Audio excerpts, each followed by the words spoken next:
Hello बच्चों, आज की क्लास में हम स्टार्ट करने वाले हैं 12th क्लास मैक्रो इकोनॉमिक्स का एक नया चैप्टर जिसका नाम है इन्वेस्टमेंट मल्टीप्लायर। चैप्टर बहुत ही छोटा सा है लेकिन बहुत ज़्यादा इंपॉर्टेंट चैप्टर है। ये चैप्टर हमारी इनकम एंड एम्प्लॉयमेंट वाली जो यूनिट है उसका सेकंड चैप्टर है। इससे पहले मैं इस यूनिट के ऊपर एक chapter aggregate demand and related concepts आपको समझा चुका हूँ। अगर आपने वो नहीं देखा तो वो भी देख लेना, क्योंकि कई सारी चीज़ें यहाँ पर लिंक है। जैसे न्यूमेरिकल्स करेंगे तो आपको उस चैप्टर की याद आई जाएगी। ठीक है, तो आइए जरा हम स्टार्ट कर रहे हैं। चैप्टर जितना ज़्यादा छोटा है लेकिन उतना ही ज़्यादा इंपॉर्टेंट है चैप्टर, क्योंकि चैप्टर में से back to back investment multiplier का जो प्रोसेस है इतनी बार पूछा जा चुका है कि मैं आपको बता भी नहीं सकता हूँ। ठीक है, इनके ऊपर न्यूमेरिकल्स, इनका डायग्राम या फिर इसका चार्ट आपको समझाने के लिए बहुत बार एग्जाम में आया हुआ है। समझेंगे इस टॉपिक चैप्टर के अंदर क्या क्या टॉपिक है। इन्वेस्टमेंट मल्टीप्लायर क्या होता है, full employment, over employment equilibrium क्या होता है, अंडर एम्प्लॉयमेंट इक्विलिब्रियम क्या होता है, और फिर उसके बाद हम लोग लास्ट में करने वाले बहुत ही इंपॉर्टेंट न्यूमेरिकल्स जो आपके एग्जाम में 4 मार्क्स के आते ही आते हैं। ठीक है, तो स्टार्ट कर रहे हैं हम लोग सबसे पहले इन्वेस्टमेंट मल्टीप्लायर से। फर्स्ट टॉपिक का नाम है इन्वेस्टमेंट मल्टीप्लायर। इन्वेस्टमेंट मल्टीप्लायर के अंदर डेफिनेशन, इसका फॉर्मूला, इसका एग्जाम्पल, इसके ऊपर डायग्राम, और उसके बाद इसका जो टेबल है, टेबल मतलब चार्ट जो है वो समझेंगे, और इसके अलावा इसकी बहुत सारी प्रॉपर्टीज हैं, सब कुछ हम समझने वाले हैं। सबसे पहले हम लोग समझते हैं कि ये इन्वेस्टमेंट मल्टीप्लायर क्या होता है। सिंपल सी बात है, इन्वेस्टमेंट मल्टीप्लायर कहता है कि हमारी इकोनॉमी के अंदर जो हमारी गवर्नमेंट या कोई भी जब पैसा इन्वेस्ट किया जाता है तो इनकम कई गुना ज्यादा बढ़ जाता है, जिसे कहते हैं investment multiplier. Simple investment multiplier का मतलब होता है कि इकोनॉमी के अंदर इन्वेस्ट करने पर इनकम कितना गुना बढ़ जाती है, उसको हम कहते हैं इन्वेस्टमेंट मल्टीप्लायर। ठीक है, investment multiplier show the relationship, कहता है ये एक रिलेशनशिप दिखाता है किसके बीच में, इनिशियल इंक्रीमेंट इन इन्वेस्टमेंट, यानी कि इन्वेस्टमेंट में जब हम इनिशियल इंक्रीमेंट करते हैं, यानी कि जब इन्वेस्टमेंट बढ़ता है तो उसके रिजल्ट में कितना इंक्रीमेंट आता है हमारे नेशनल इनकम में। इसलिए इसका फॉर्मूला भी है K equal to delta Y upon में डेल्टा आई, यानी कि इन्वेस्टमेंट में चेंज करने से इनकम में, इकोनॉमी में कितना चेंज होता है, इसी को हम कहते हैं इन्वेस्टमेंट मल्टीप्लायर। ठीक है, तो अभी मैं ये बात आपको बाद में समझाऊंगा, पहले आ जाते हैं इसके फॉर्मूले पे। इन्वेस्टमेंट मल्टीप्लायर को हम लोग शो करते हैं कैपिटल K से। ठीक है, इसके 3 फॉर्मूले होते हैं, K equal to delta Y upon delta I, एक फॉर्मूला होता है K equal to 1 upon 1 minus MPC, एक फॉर्मूला होता है K equal to 1 upon MPS। ठीक है, तो अब हम लोग समझ लेते हैं इसका चार्ट, क्योंकि इन्वेस्टमेंट मल्टीप्लायर को अगर आपको समझना है, अगर आपने ये टेबल समझ ली तो समझ लो पूरा इन्वेस्टमेंट मल्टीप्लायर आपको अच्छी तरीके से क्लियर हो गया। तो आइए हम इसका चार्ट समझ लेते हैं। बच्चों, अब हम इन्वेस्टमेंट मल्टीप्लायर का जो प्रोसेस है उसको समझने के लिए इस टेबल को समझ लेते हैं। अगर आपको एक टेबल समझ में आया तो पूरी चीजें समझ में आ जाएंगी, डायग्राम भी आपको समझ में आएगा, न्यूमेरिकल्स भी समझ में आएगा, सारी चीजें आपको समझ में आ जाएंगी। थोड़ा सा मिस्टेक है तो इसको मैं ठीक कर देता हूं। ठीक है, तो आइए जरा समझते हैं। सबसे पहले इसमें आपको 4 कॉलम बनाने हैं। Round of generation of income, increase in investment जिसको डेल्टा आई कहते हैं, इंक्रीज इन इनकम जिसे हम लोग डेल्टा वाई कहते हैं, इंक्रीज इन कंजम्पशन जिसे हम लोग डेल्टा सी कहते हैं। क्लियर हो गया। अब देखो राउंड 1, मैं मानता हूं कि इकोनॉमी के अंदर हमारी इंडियन गवर्नमेंट ना 100 करोड़ रुपीज इन्वेस्ट करती है। तो अब इन्वेस्टमेंट ऐसा नहीं होता कि भाई गवर्नमेंट ने लोगों को बुलाया, लो 100 करोड़ रुपीज ये इन्वेस्टमेंट हो गया, ऐसा नहीं। गवर्नमेंट क्या करती है, किसी चीज पे इन्वेस्ट करती है। जैसे इंडियन गवर्नमेंट ने ना हमारी इकोनॉमी के अंदर ब्रिज बनवाया, जैसे पुल बनवाया, तो अब पुल बनाएंगे तो पुल बनाने में इंजीनियर्स लगे हुए हैं, वर्कर्स लगे हुए हैं, सप्लायर्स लगे हुए हैं, बहुत सारे लोग लगे हैं। तो जब ब्रिज बनकर तैयार होगा तो इंडियन गवर्नमेंट उनकी पेमेंट करेगी। मान लो पेमेंट बनती है कितनी, 100 करोड़। तो इंडियन गवर्नमेंट ने इकोनॉमी के अंदर 100 करोड़ रुपीस का पुल बनने पे डिस्ट्रीब्यूशन करा। ठीक है, तो ये एक तरीके से गवर्नमेंट की क्या हो गई, इन्वेस्टमेंट, या बोल लो गवर्नमेंट ने खर्चा करा। तो ये जो खर्चा है गवर्नमेंट का खर्चा, लोगों की क्या बन गई, इनकम। तो एक चीज और क्लियर हो गई कि एक बंदे की इनकम एक बंदे का खर्चा दूसरे बंदे की इनकम हो जाती है। क्लियर हुआ। अब देखो इकोनॉमी के अंदर जितना पैसा बनता है ना, सारा का सारा पैसा खर्च नहीं होता। ये बिल्कुल इसी तरीके से जैसे आप अपने फादर के ऊपर लो कि हमारे पापा जब सैलरी लेकर आते हैं तो सारा पैसा खर्च नहीं करते हैं, कुछ पैसा बचाते हैं। तो मैं मान लेता हूं कि मान लो हमारे घर में जैसे एक अंदाजा होता है कि भाई जितना पैसा आता है 20,000 आए तो हमने 2,000 बचा लिया, तो इसका मतलब यह है कि 90% पैसा खर्च हो गया। सेम यही इकोनॉमी का भी रूल होता है। इकोनॉमी में जितना पैसा बनता है उसका एक परसेंटेज खर्च कर दिया जाता है, जिसको हम लोग क्या कहते हैं, MPC। इस क्वेश्चन में मैंने अज्यूम कर लिया कि हमारी इकोनॉमी के अंदर मान लो कि 75% पैसा खर्च हो जाता है, 75 75 को आप 3/4 भी बोल सकते हो और इसी को आप लोग बोल सकते हो 0.75। क्लियर हो गया? ठीक है। अब जैसे ही लोगों की इनकम बनेगी, सप्लायर की, वर्कर की, इंजीनियर की, वो क्या करेंगे, उसका 75% यानी 100 का 75% खर्च करेंगे, जो कि आ जाएगा 75। क्लियर हो गया? तो इसका मतलब कि पूरी इनकम खर्च नहीं होती, उसका 75% इनकम हमने खर्च कर दिया, हमने एज्यूम करा 75। अब देखो ये जो वर्कर है, इंजीनियर है, ये क्या करेंगे, ये जो पैसा इनकम, जो इन्होंने पैसा खर्च करा, तो किसी ने कपड़े खरीदे तो कपड़े वाले की इनकम बन गई, किसी ने दूध खरीदा तो दूध वाले की इनकम हो गई, किसी ने जाकर फर्नीचर खरीदा तो फर्नीचर वाले की इनकम। इसका मतलब ये जो खर्चा हुआ, जो लोगों ने करा, ये फिर से कुछ लोगों की, दूसरे लोगों की इनकम बन जाएगी। क्लियर? अब दूसरे लोग क्या करेंगे, इस इनकम का 75% खर्च करेंगे, जो कि इतना आ जाएगा, फिर से ये अगले लोगों की क्या बन जाएगी, इनकम बन जाएगी। क्लियर होता है? ठीक है। और उसके बाद लोग इसका क्या करेंगे, 75% खर्च करेंगे, जो कि इतना, फिर ये अगले लोगों की क्या बन जाएगी, इनकम। तो यार ये प्रोसेस तब तक चलता रहेगा जब तक कि अमाउंट 0 ना पहुंच जाए। क्लियर? आप इसको नाम देते रहें, राउंड 2, राउंड 3, राउंड 4, राउंड 4। आपको इतना आगे जाने की जरूरत नहीं है, आप 3 करो, उसके बाद डैश लगा के यहाँ पे 0 लिख दो। क्लियर होती है बात? अब हमें ये पता लगाना है कि गवर्नमेंट ने जो ये 100 करोड़ रुपीस इकोनॉमी में इन्वेस्ट करे हैं, इससे टोटल कितनी इनकम जनरेट होगी, ये वाला अमाउंट हमारे को पता लगाना है। तो कैसे आएगा? देखो मैंने आपको बताया था के 3 फॉर्मूले हैं, 1/1 माइनस MPC, एक 1/ MPS, और एक फॉर्मूला है डेल्टा वाई अपॉन में डेल्टा आई। मैंने ये आपको फॉर्मूले बताए 3। ठीक है।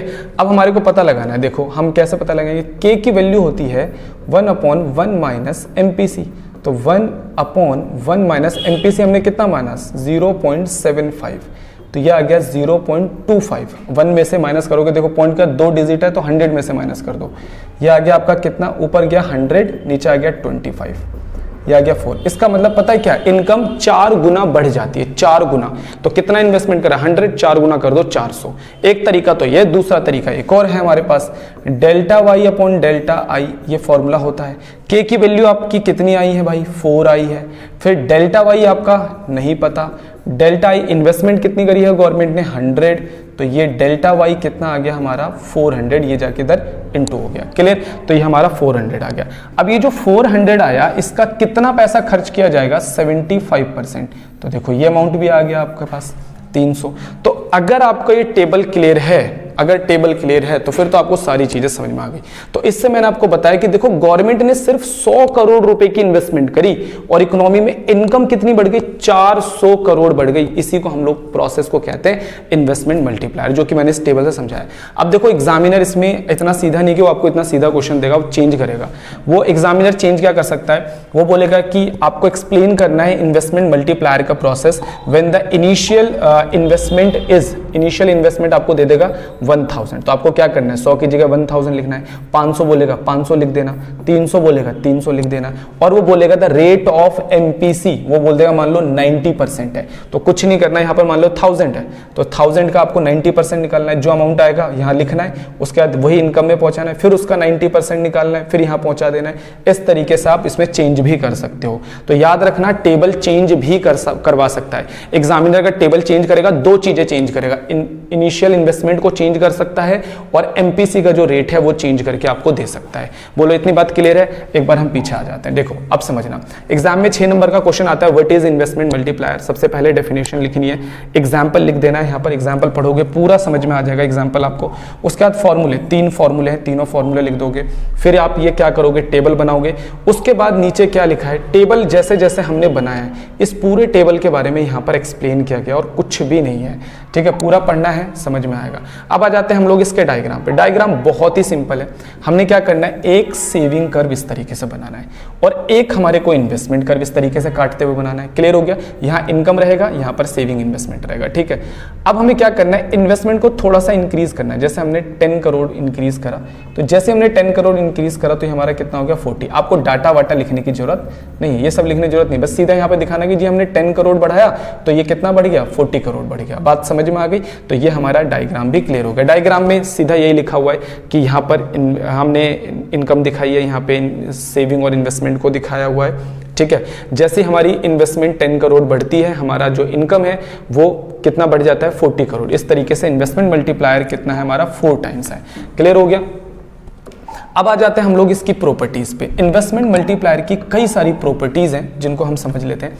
सबसे पहला रिलेशन बिटवीन के एंड एमपीसी। एमपीसी और के बीच में कैसा रिलेशन है? एमपीसी और के बीच में पॉजिटिव रिलेशन है।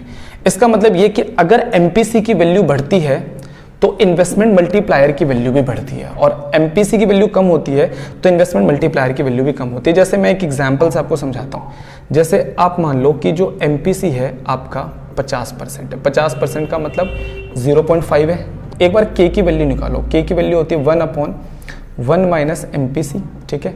1/1 माइनस एमपीसी कितना है? 0.5, ठीक है। तो ये क्या आ गया? 0.5/1। तो यहाँ पर ये पॉइंट हट के ऊपर 10 हो जाएगा। 5 कितना आ गया? 2। याद रखना एमपीसी 2 आया है। क्लियर? अब एमपीसी जब हमने एमपीसी हमने जब 0.5 रखा तो के की वैल्यू 2 आई। अब मैं एमपीसी की वैल्यू बढ़ा के देख लेता हूँ एक बार। अगर मैं एमपीसी को कर देता हूँ 75%, 75% मतलब 0.75, ठीक है। अब देखते हैं के की वैल्यू क्या आती है। 1/1 माइनस एमपीसी 1/1 माइनस 0.75 1/0.25, 25 ऊपर गया, कितना बना? 100/25, काट के कितना आ गया? 4।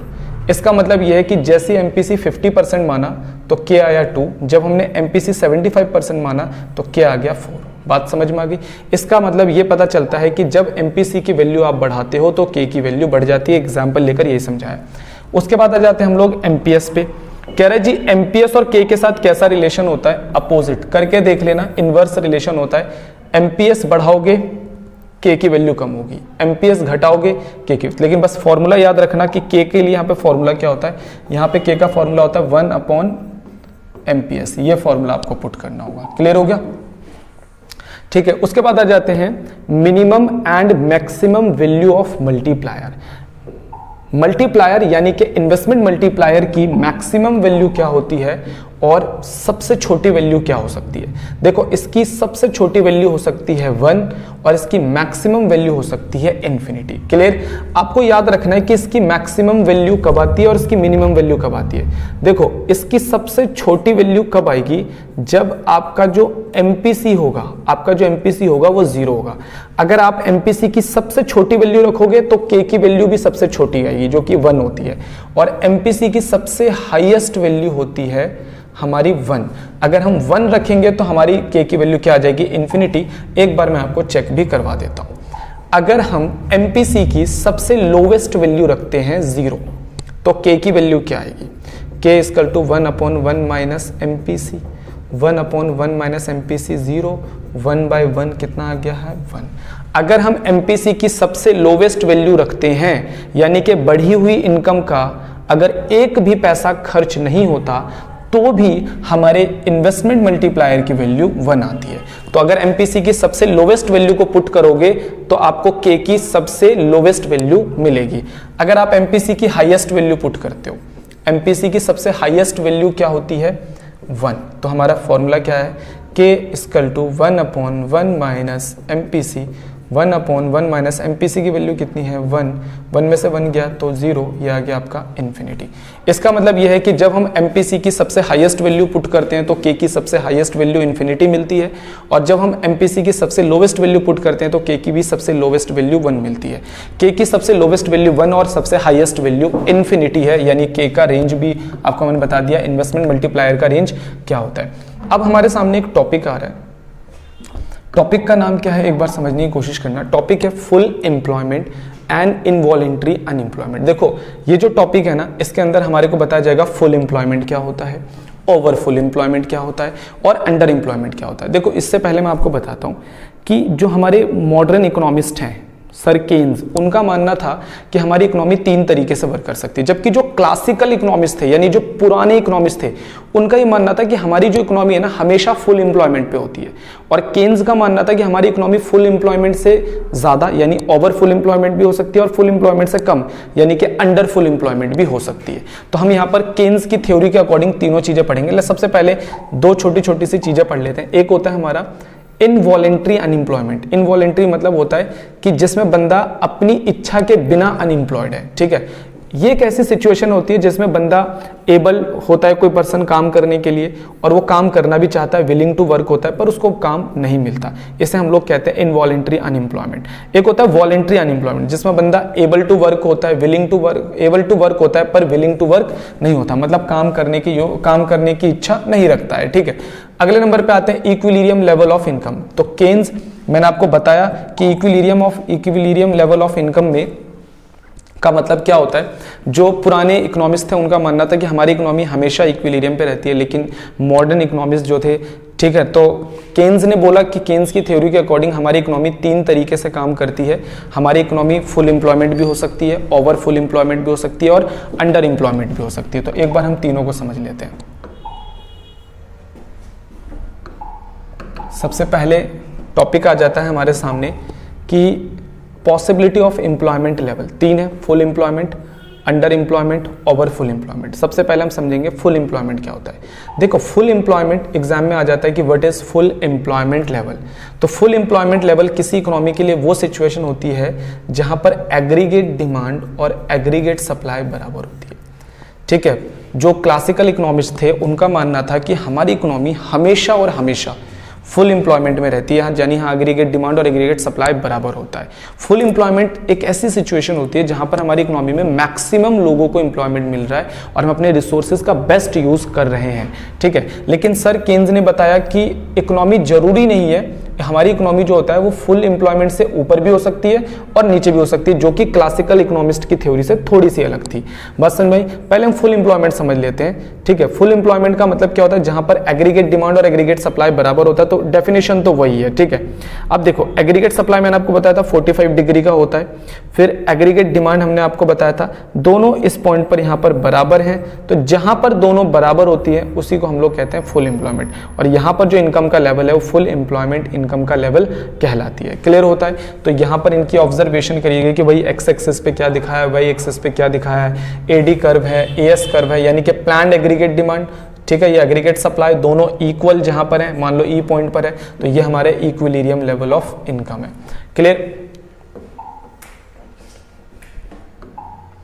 उसके बाद बच्चों हम लोग आ जाते हैं ओवर फुल एम्प्लॉयमेंट।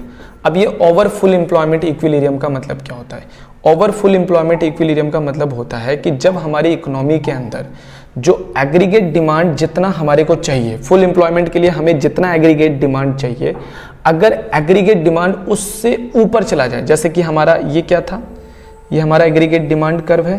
ठीक है, थोड़ा सा ये हमारा को क्या है, एग्रीगेट डिमांड कर्व है, ये हमारा एग्रीगेट सप्लाई कर्व है, दोनों यहां पर बराबर है। ठीक है, तो इसका मतलब यह है कि इकोनॉमी के अंदर फुल एम्प्लॉयमेंट के लिए हमें इतना एग्रीगेट डिमांड चाहिए, लेकिन एग्रीगेट डिमांड उससे ज्यादा अचानक बढ़ गया। ठीक है, अब नया पॉइंट इन दोनों का यहां पर आ रहा है, एग्रीगेट सप्लाई और एग्रीगेट डिमांड। तो इसी को हम लोग कहते हैं जब एग्रीगेट डिमांड अपनी जगह से ऊपर चला जाता है, यानी कि जितना रिक्वायर्ड होता है एक्चुअल उससे ज्यादा हो जाता है, तो उसी को हम लोग कहते हैं ओवर फुल एम्प्लॉयमेंट इक्विलिब्रियम। ठीक है, ओवर फुल एम्प्लॉयमेंट इक्विलिब्रियम में दिक्कत क्या आती है, यहां पर एक्सेस डिमांड आ जाता है। इकोनॉमी के अंदर जितनी एग्रीगेट डिमांड होनी चाहिए, अगर डिमांड उससे ज्यादा हो जाए और रिसोर्सेज उतना ही रहे, तो क्या होगा, महंगाई बढ़ने लग जाएगी, इन्फ्लेशन आने लग जाएगा। तो हम अगले चैप्टर में पढ़ेंगे भी। तो ओवर फुल एम्प्लॉयमेंट की सिचुएशन के अंदर जो एक्सेस डिमांड आता है, एक्सेस डिमांड से क्या आती है, इकोनॉमी में इन्फ्लेशन आती है। तो हम अगले टॉपिक में पढ़ने वाले भी। तो ओवर फुल एम्प्लॉयमेंट का मतलब समझ में आ गया, जब हमारा actual demand required aggregate demand से क्या हो जाता है, ज्यादा हो जाता है। तो ये इसकी ऑब्जर्वेशन है डायग्राम की, एक बार आप लोग पूरा इसे नोट कर लेना। ठीक है, तो ये हमने क्या लिखना है, फुल ओवर फुल एम्प्लॉयमेंट का मतलब क्या होता है, इसका डायग्राम कैसा बनता है और इसकी ऑब्जर्वेशन कैसे है। ठीक है, उसके बाद आ जाते हैं हम लोग under full employment level. Under full employment का मतलब क्या है, अंडर फुल एम्प्लॉयमेंट लेवल का मतलब होता है कि जब हमारा जो एग्रीगेट डिमांड है, पहले ये कौन सा कर्व है, एग्रीगेट सप्लाई, और ये कौन सा है, एग्रीगेट डिमांड, दोनों में इक्विलिब्रियम यहाँ पर है। ठीक है, फुल एम्प्लॉयमेंट के लिए हमें ये वाला पॉइंट चाहिए, तो एग्रीगेट डिमांड हमें इतना चाहिए, इतना। ठीक है, एग्रीगेट सप्लाई हमारी जितनी है उसके हिसाब से हमें इतना एग्रीगेट डिमांड चाहिए। ठीक है, लेकिन कई बार एग्रीगेट डिमांड मार्केट में अचानक से गिर जाती है, यानी कि रिक्वायर्ड जितनी जरूरत है उससे ज्यादा कम हो जाती है। तो इसको हम लोग कह देते हैं बच्चों डेफिशिट डिमांड। ठीक है, डेफिशिट डिमांड की वजह से हमारी इकोनॉमी के अंदर क्या होगा, हमारी इकोनॉमी के अंदर जितनी एग्रीगेट डिमांड होनी चाहिए, एग्रीगेट डिमांड उसके तुलना में कम हो गया। तो उसके कंपैरिजन में जब एग्रीगेट डिमांड गिरेगा तो इकोनॉमी के अंदर प्रोडक्शन गिरेगा। प्रोडक्शन गिरने से क्या होता है कि हमारी इकोनॉमी के अंदर जो अनसोल्ड स्टॉक है वो बढ़ने लग जाता है, जिसकी वजह से प्रोड्यूसर अपना प्रोडक्शन कम करते हैं और बहुत सारे लोग इकोनॉमी के अंदर अनएम्प्लॉयड हो जाते हैं। तो डेफिसिट डिमांड में आपको समझा दिया मैंने कि क्या होता है, इसका जो चेंज आता है इसे हम लोग क्या कहते हैं, डेफिसिट डिमांड। तो अंडर एम्प्लॉयमेंट इक्विलिब्रियम क्या होता है, इसका डायग्राम कैसे बनता है, और डायग्राम के बाद इसकी ऑब्जर्वेशन हम लोग कैसे लिखेंगे। ऑब्जर्वेशन बहुत सिंपल है, आपने जैसे जैसे डायग्राम बनाया सब उसी तरीके से आप एक्सप्लेन कर दोगे। तो पॉइंट टू पॉइंट मैंने समझाया, पहला पॉइंट है ये, दूसरा है ये, तीसरा है, चौथा है, पांचवा और ये छठा पॉइंट है। तीनों चार छः के 6 पॉइंट आप देखोगे पूरा क्लियर हो जाएगा आपके दिमाग के अंदर, ठीक है। उसके बाद आ जाते हैं हम लोग इस चैप्टर के ऊपर जितने भी न्यूमेरिकल्स हैं, तो हम आ जाते हैं इस चैप्टर में न्यूमेरिकल्स के ऊपर। क्लियर। तो सबसे पहले मैं आपको फॉर्मूले बता देता हूं। जब न्यूमेरिकल्स में सबसे पहले सारे फॉर्मूले देख लेते हैं। y का फॉर्मूला होता है y equal to C plus I, ठीक है। y का एक फॉर्मूला होता है सी प्लस एस, एस और i शॉर्ट टर्म में इक्वल होते हैं, मैंने बताया था पिछले चैप्टर में। इसको हम लोग बोलते हैं consumption function. c equal to C bar plus B Y, इसे हम लोग ऑटोनोमस कंजम्पशन बोलते हैं। b का मतलब होता है एमपीसी, s का मतलब माइनस सी bar plus 1 minus B into में y, यहाँ पर 1 माइनस बी का मतलब होता है एमपीएस। एपीसी का फॉर्मूला होता है सी अपॉन में वाई, एपीएस एस अपॉन में वाई, इन दोनों का सम 1 होता है। MPC delta C upon delta Y, MPS delta S upon delta Y, इन दोनों का सम 1 होता है। इसी तरह से delta Y equal to delta C और डेल्टा आई, जैसे ये होता है ना Y equal to C plus I, तो इनमें जो चेंज आता है ये भी बराबर ही होता है। K equal to 1 upon 1 minus MPC, K का एक फॉर्मूला होता है इन्वेस्टमेंट मल्टीप्लायर का 1 अपॉन एमपीएस, के का डेल्टा आई अपॉन में, ये फॉर्मूला थोड़ा गलत लिख दिया, इसका फॉर्मूला होता है delta Y upon delta I. Clear. AD का फॉर्मूला सी प्लस आई और Y equal to A S, K आपको मैंने बताया। इन फॉर्मूलों का इस्तेमाल करके इस चैप्टर का कोई भी क्वेश्चन सोल्व किया जा सकता है, ठीक है। तो इसके अलावा और ज़्यादा कोई फॉर्मूले बनते नहीं है, ठीक है। तो एक बार हम न्यूमेरिकल देख लेते हैं। कुछ क्वेश्चंस मैं आपको यहाँ पर करवाऊंगा, हर टाइप की कोशिश मैं करूँगा कि क्वेश्चन हो जाए। बाकी आपकी बुक के अंदर जितने भी क्वेश्चन है ना उनको ट्राई करना पड़ेगा, पास्ट ईयर के जो क्वेश्चन हैं उनको आपको ट्राई करना पड़ेगा, ठीक है। तो सबसे पहला क्वेश्चन यहाँ पर हमारे को कहता है in any economy and the increase in investment. Increase का मतलब चेंज है, ठीक है। कितना चेंज हो रहा है, डेल्टा आई कितना 100 crore, led to an increase in national income. National income को वाई से दिखाते हैं, तो डेल्टा वाई कितना चेंज हो रहा है हमारा 1000। फाइंड एमपीसी, ये हमारे को कहता है कि एमपीसी कैलकुलेट करो। यार एक बात बताओ, के का एक फॉर्मूला होता है 1 अपॉन 1 माइनस एमपीसी, के का एक फॉर्मूला होता है 1 अपॉन एमपीएस, और के का एक फॉर्मूला होता है delta Y upon delta I. अब देखो क्वेश्चन को देख के पता चल रहा है डेल्टा आई डेल्टा वाई, कहीं ना कहीं ये क्वेश्चन के से रिलेटेड है, इन्वेस्टमेंट मल्टीप्लायर से, ठीक है। अब मेरे को क्या चाहिए यहाँ पर, के में एमपीसी चाहिए। अगर मुझे एमपीसी चाहिए ना तो मुझे के की वैल्यू पता होनी चाहिए, तभी मैं घुमा फिरा के एमपीसी निकालूंगा। लेकिन अब मुझे के के लिए क्या जानकारी दी है, के के लिए मुझे जानकारी दी है डेल्टा आई और डेल्टा वाई। तो मैं काम करता हूँ डेल्टा वाई और डेल्टा आई का इस्तेमाल करके यहाँ से के की वैल्यू निकालता हूँ, के की वैल्यू निकाल के यहाँ पुट करके एमपीसी निकाल लूंगा, ठीक है। तो सिंपल है। तो पहले हम लिखेंगे K equal to delta Y upon delta I, ठीक है। तो डेल्टा वाई हमारा कितना दिया हुआ है 1000, डेल्टा आई हमारे को दिया है 100, ये आ गया हमारा 10। कितना आ गया 10, के की वैल्यू हमारी 10 आ गई। अब सिंपल है formula, K equal to 1 upon 1 minus MPC, K की वैल्यू कितनी आ गई 10, 1 अपॉन 1 माइनस एमपीसी कितनी आ गई हमारी नहीं पता, यही तो निकालना है, ठीक है। 10 से इंटू करेंगे तो देखो क्रॉस मल्टीप्लाई करो, 10 को 10 आ गया, ठीक है, माइनस 10 को एमपीसी से करेंगे तो 10 एमपीसी, और यहाँ पर 1 को 1 से करेंगे तो ये आ गया हमारा 1। क्लियर होता है। अब देखो ये 10 एमपीसी इधर जाके पॉजिटिव हो गया, ठीक है, और ये 1 इधर आके नेगेटिव हो गया, तो 9 बच गया। तो एमपीसी कैसे निकालोगे, यहाँ 9 और ये 10 इधर इंटू में है तो इधर आके डिवाइड आ गया आपका, ठीक है। तो ये 9/10, तो 9/10 का मतलब क्या है भाई 0.9 एमपीसी आ गया, ठीक है। एक जीरो तो एक डिजिट छोड़कर पॉइंट लगा दो, ठीक है, एक डिजिट पहले। तो ये एमपीसी कितना आ गया 0.9 आ गया। तो एक क्वेश्चन आपको इतना समझ में आया होगा, इसको नोट कर लेना, ठीक है, इसको नोट कर लेना। उसके बाद आ जाते हैं हम लोग सेकंड क्वेश्चन पे। क्वेश्चन को ध्यान से पढ़ना है कि क्वेश्चन वाला क्या पूछ रहा है और हमें क्या दे रहा है। तो हमें जो फॉर्मूले मैंने लिखवाए ना उन्हीं फॉर्मूलों का इस्तेमाल करके क्वेश्चन होगा। कैलकुलेट करना है change in income. Change in income मतलब delta Y when MPC, MPC हमारे को दिया 0.8 एंड चेंज इन इन्वेस्टमेंट हमारे को दे रखा है डेल्टा आई 1000। क्या निकलवा रहा है? Delta Y. तो डेल्टा वाई के लिए डेल्टा वाई डेल्टा आई कहीं ना कहीं के का फॉर्मूला है। फॉर्मूला होता है delta Y upon delta I, एक फॉर्मूला होता है K equal to 1/1 minus MPC। अब देखो हमें MPC इसने दे रखा है, हमसे पूछ क्या रहा है? हमसे पूछ रहा है डेल्टा वाई। अब डेल्टा वाई के लिए आपको ये भी पता होना चाहिए और ये भी पता होना चाहिए। देखो डेल्टा आई तो मुझे पता है, ठीक है, लेकिन मुझे के नहीं पता। तो के के लिए मैं काम करता हूँ ना, ये वाला फॉर्मूला लगा के के निकाल लेता हूँ, फिर इसमें पुट कर दूंगा, ठीक है। तो के का formula 1/1 minus MPC, 1/1 minus MPC हमारा 0.8, ये आ गया 1 में से 0.8 गया तो 0.2, ठीक है। तो यहाँ पर ऊपर आ गया 10 और यहाँ पर आ गया 2, तो कितना आ गया 5। ये लो के की वैल्यू कितनी आ गई? 5 आ गई। अब के की वैल्यू पुट कर दो, के इक्वल टू होता है delta Y upon delta I, clear. तो यहाँ आ गया 5। डेल्टा वाई हमारे को कितना गिवन है नहीं पता, डेल्टा आई हमारे को गिवन है 1000, तो ये डेल्टा वाई आ गया, इंटू हो गया इधर आके 5000, ठीक है। तो इस तरीके से हम फॉर्मूले को देखेंगे, थोड़ा सा अंदाजा लगाएंगे, क्लियर हो जाता है। क्वेश्चन थर्ड में कहता है in an economy investment expenditure is invested bye ₹700 crore. तो इन्वेस्टमेंट कितना किया गया, यानी इन्वेस्टमेंट में चेंज आ गया 700। MPC हमारे को दिया हुआ है 0.9। Calculate total increase in income, यानी कि डेल्टा वाई निकालो एंड कंजम्पशन एक्सपेंडिचर और डेल्टा सी निकाल कर दिखाओ, ये हमारा क्वेश्चन है, ठीक है। तो डेल्टा वाई हमारे को निकालना है, तो कहीं ना कहीं ये के वाले फॉर्मूले से कनेक्टेड है। तो मैं काम करता हूँ, पहले मैं के निकाल लेता हूँ। के का formula 1/1 minus MPC, 1/1 minus MPC कितना है 0.9, 1/0.1, ये ऊपर आ गया 10/1, कितना आ गया 10, ठीक है। के की वैल्यू आ गई।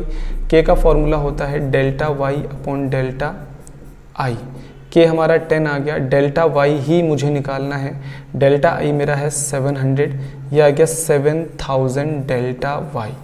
बोलो क्लियर। अब मुझे डेल्टा सी निकालना है, बहुत सिंपल है। डेल्टा सी का मतलब कि आपकी कंजम्पशन कितनी बढ़ेगी, तो चेक करो आपकी इनकम कितनी बढ़ी है 7000, और बढ़ी हुई इनकम का आप कितना खर्च कर रहे हो 0.9, यही तो होता है बढ़ी इनकम का कितना खर्च कर रहे हो आप, ये आ गया 6300 करोड़, क्लियर हो गया। तो यहाँ हमारे को डेल्टा वाई और डेल्टा आई पूछा था, ये भी हमने कैलकुलेट कर दिया। अब आ जाते हैं हम लोग नेक्स्ट क्वेश्चन पे। नेक्स्ट क्वेश्चन जो है थोड़ा सा अच्छा क्वेश्चन है, इसमें बोल रहा है कई सारी चीजें हमारे को निकालने के लिए कह रहा है क्वेश्चन में। क्वेश्चन वाला कहता है in an economy is an equilibrium. कह रहा है जो हमारी इकोनॉमी है वो पहले से ही एक इक्विलिब्रियम लेवल पर है, ठीक है। From the following data about an economy, economy के बारे में कुछ चीजें गिवन है। Calculate autonomous consumption, autonomous consumption को हम कहते हैं सी बार। अब देखो कई बच्चों को नाम ही पता नहीं होते, एग्जाम में जाते हैं नाम ही पता नहीं है, तो भाई चैप्टर सही से नहीं पढ़ोगे तो नाम कैसे पता चलेगा ऑटोनॉमस कंजम्पशन को क्या कहते हैं, इनकम को क्या कहते हैं, सेविंग को क्या कहते हैं, ठीक है। Autonomous consumption if the income equal to 5000 crore, income आपको पहले से ही गिवन है 5000 करोड़ है, ठीक है। इन्वेस्टमेंट इक्वल टू 800, यानी कि आई आपको गिवन है 800। Marginal propensity to save, marginal propensity to save MPS 0.2 given है, और आपसे ऑटोनॉमस कंजम्पशन निकालने के लिए कह रहा है। देखो बहुत सिंपल है, आपको जो चीजें कैलकुलेट करनी है, जो भी चीज कैलकुलेट करनी है, चेक करो कि वो किस फॉर्मूले में आ रहा है। जैसे एक फॉर्मूला है हमारा C equal to C bar plus BY, इस फॉर्मूले में हमारा C बार आ रहा है। तो इस फॉर्मूले की अगर मैं हेल्प लूं तो कहीं ना कहीं काम बन सकता है, लेकिन इसके लिए आपको क्या चाहिए, इसके लिए सबसे पहले चाहिए आपको Y, जो कि क्वेश्चन में है, चलो अब काम बन रहा है। उसके बाद चाहिए आपको B का मतलब होता है MPC, B का मतलब क्या होता है MPC, लेकिन क्वेश्चन में क्या है MPS। तो अगर MPC और MPS 1 के इक्वल होता है तो हम प्लस माइनस करके यहां से निकाल सकते हैं, चलो ये भी निकल जाएगा। फिर आते हैं C, लेकिन C भी हमारे पास नहीं है, तो इसका मतलब ये है कि हमें C भी निकालना पड़ेगा, तब हम इस फॉर्मूले को पुट कर सकते हैं। मैं एक काम करता हूं, एक फॉर्मूला लिखता हूं, फॉर्मूला होता है y equal to C plus I, क्योंकि I गिवन है तो मैं I लगाता हूं। अच्छा मैं ऐसे लिखता हूं y इक्वल टू C की जगह मैं C का फॉर्मूला लिख देता हूं ना, C का फॉर्मूला होता है C की जगह C बार प्लस BY, या तो C लिखो या C बार प्लस BY लिखो, बात तो एक ही है, ठीक है। और यहां पे मैं लिख देता हूं I, क्लियर है। यहां पर y मुझे कितना है 5000 है। सी बार मुझे कैलकुलेट करना है प्लस बी। अब ये बी पे मेरी कहानी अटक जाती है, तो बी में मैं एक काम करता हूँ, देखो MPC plus MPS equal to 1, ठीक है। यहाँ से MPC मेरे को गिवन नहीं है, MPC निकालना है। MPS मेरे को है 0.2 और यहाँ 1, तो 0.2 इधर जाके माइनस हुआ तो 0.8 आ गया। MPC कितना आ गया? 0.8। तो ये जो B होता है ना, B इसको MPC ही होता है, तो 0.8 और Y मेरे को कितना दिया हुआ है? Y 5000 प्लस I मुझे कितना दिया हुआ है? 800। अब यहाँ से मेरा ऑटोनोमस कंजम्पशन आ जाएगा, तो C बार प्लस ये आ गया 4000 और ये आ गया आपका 800, तो ये 4800 हो गया। 4800 इधर आके माइनस होगा, आपको पता ही है। 4800 इधर आके माइनस हुआ तो 5000 में से 4800 चला गया, तो कितना बचा? 200। ये आ गया हमारा ऑटोनोमस कंजम्पशन, जो कि हमें क्वेश्चन में पूछा गया था। तो कोई भी क्वेश्चन आपसे पूछा जाए, आप थोड़ा सा अगर अपना दिमाग लगाओगे तो ये सारे क्वेश्चन इजीली सोल्व हो जाते हैं, ठीक है। उसके बाद नेक्स्ट क्वेश्चन में कहता है,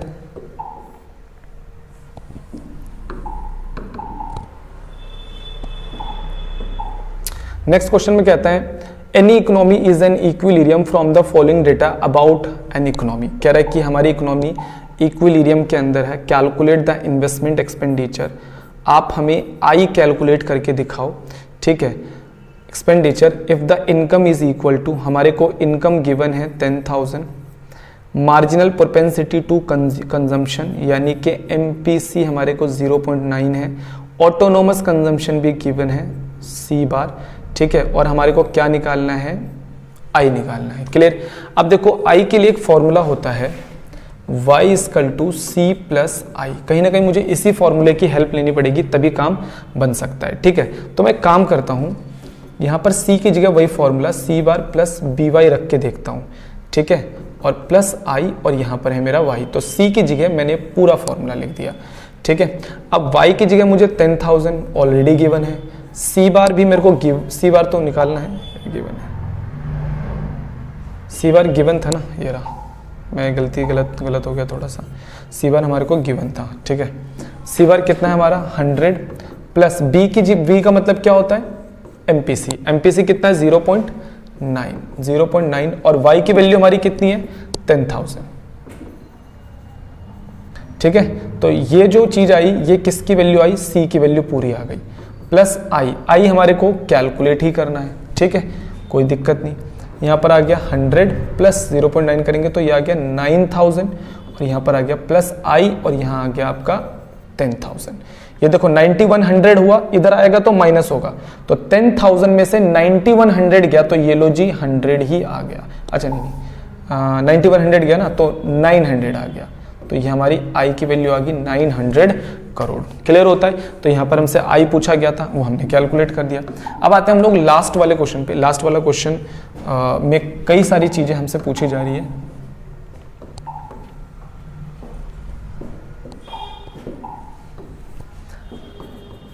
क्वेश्चन में क्या पूछा जा रहा है एक बार चेक कर लेते हैं। इन टू सेक्टर इकोनॉमी, हम तो पूरा चैप्टर ये टू सेक्टर में ही पढ़ रहे हैं। In two sector economy the income and consumption function are as follow. कह रहा है कि y equal to C plus I होता है, नई बात नहीं, हमें पता है फॉर्मूला।